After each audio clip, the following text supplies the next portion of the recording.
volunteers within hospice, their role is to aid families and residents here at Moog and Friends in whatever they might need.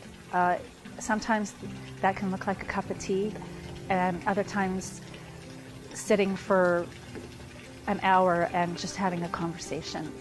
Their role is huge here, and they support families, they support residents, they support the nurses and all of the other staff.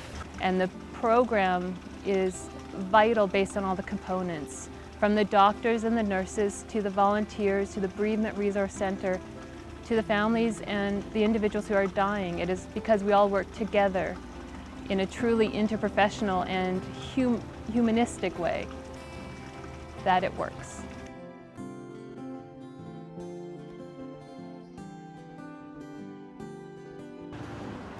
Of really just being comfortable to be with a person where they're at. And while a person might be facing a lot of difficult or scary situations, the comfort of having a reliable person who will sit with you with a non-judgmental approach, who's just prepared to listen to what you have to say, or to just be there with you when there's nothing left to say. That's a really important piece that volunteers are able to bring to the program. And I do think volunteers are very special people that have that human connection that is really what's so important at that time.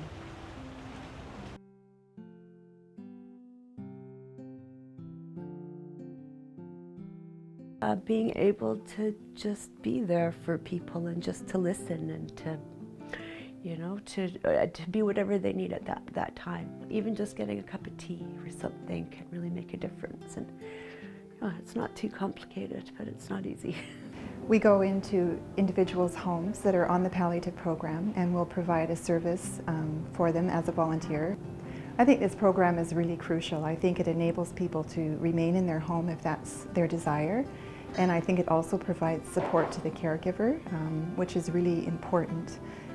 They're often tired and distressed and just feeling at loose ends. So it gives the caregiver a bit of a break to have the support there. And I think for the individual that's on the palliative program, it's wonderful that they can remain at home and we can come in and provide companioning or massage or whatever their needs are.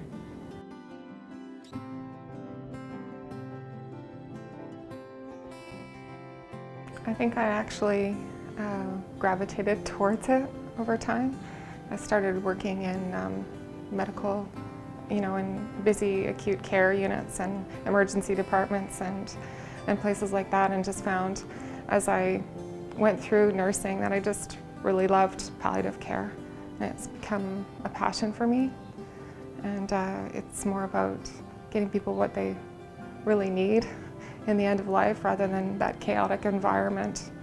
And it's just really, I don't know, it's an awesome place to work and it's an awesome place to be able to help people in the end of life. So.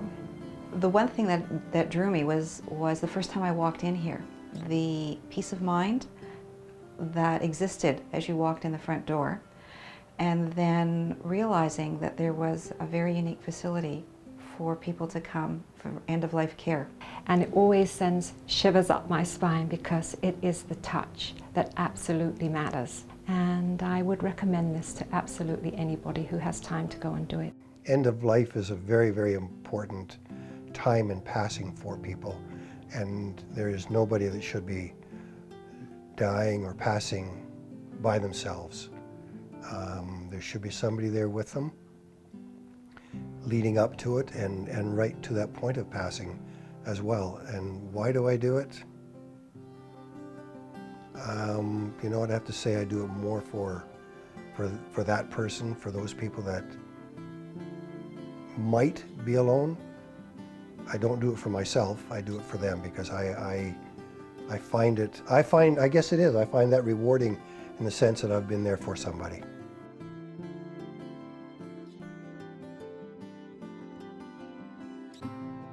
Those moments, the moments of authenticity, where the trivial matters and concerns that take up a great deal of our lives are just, they just seem to not be that important anymore. One lady has said to us, she said, when I get a massage, she says, I feel so special. And she says, I forget about all my aches and my pains and what's happening to me. And she just, every week she looked forward to it. I don't think that I can even imagine not coming to Hospice House.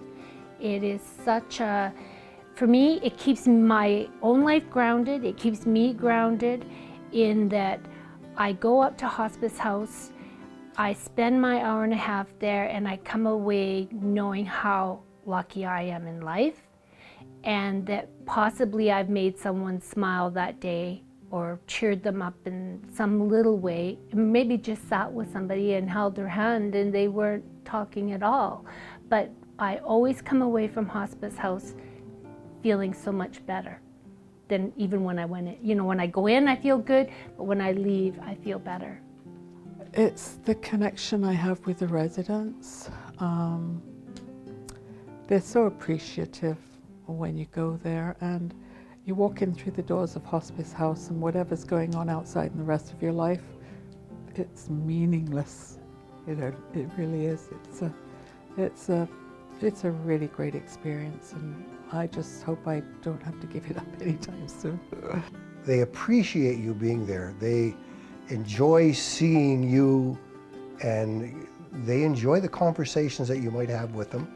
With this first client, that it was a real relief for him to have someone who wasn't emotionally invested in his illness, so that he could talk quite openly and freely. So I felt it was a real privilege to be able to bring that aspect to his life. And he was also a real character, so I got to hear a lot of funny stories. And it was also quite an honor to listen, to bear witness to his life and to hear some of his stories. And you know, it was a very, very fulfilling experience. I would say that we're all dying. We just don't know when. And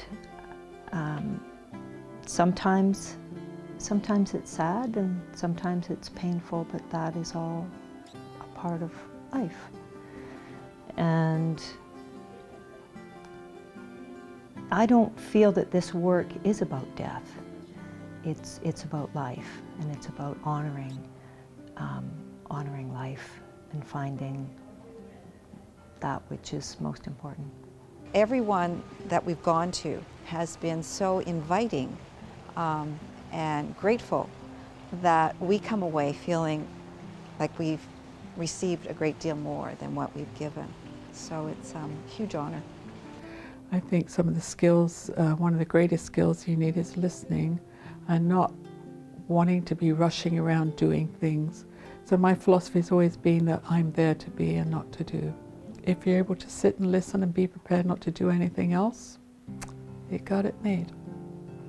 Everybody benefits from having the volunteers, and what they offer is absolutely immeasurable, and hospice wouldn't function without that part of our team.